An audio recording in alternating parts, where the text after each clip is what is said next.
L'actualité d'Internet avec vous, Guy Birenbaum. Vous nous parlez ce matin de la justice britannique qui est dans l'impasse à cause de Twitter. Oui, je reviens ce matin sur une histoire qui a fait le tour du monde et que j'avais évoquée à ce micro il y a 2 ans pendant l'hiver 2010. C'est un Anglais qui avait alors été accusé d'avoir publié une menace terroriste sur Twitter, c'est Oui, ça? Paul Chambers, britannique de 26 ans, était furieux contre les problèmes rencontrés par les passagers de l'aéroport de Doncaster, Sheffield. Les vols supprimés à cause de chutes de neige au début janvier, alors qu'il devait partir quelques jours plus tard pour l'Irlande, en avion.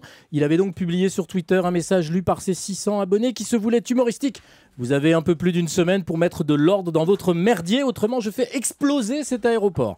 Ça n'a pas fait rire la police. Chambers a été interpellé 2 jours avant son vol, placé en garde à vue dans le cadre d'une procédure antiterroriste. Interrogé pendant près de 7 heures, il avait été remis en liberté sous caution, jugé, condamné en mai 2010. Le problème, ce ne sont pas les centaines de livres que ça lui a coûté, mais le fait qu'il ait perdu son travail. Dans cette affaire, il avait fait appel, la condamnation avait été confirmée. Alors il avait saisi la Haute Cour de justice britannique.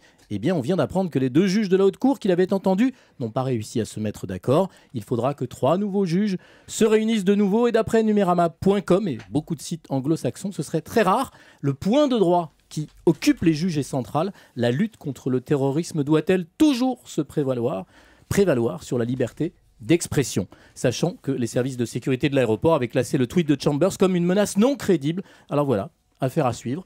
On suivra ça ici encore. Guy Birenbaum pour l'actualité d'Internet.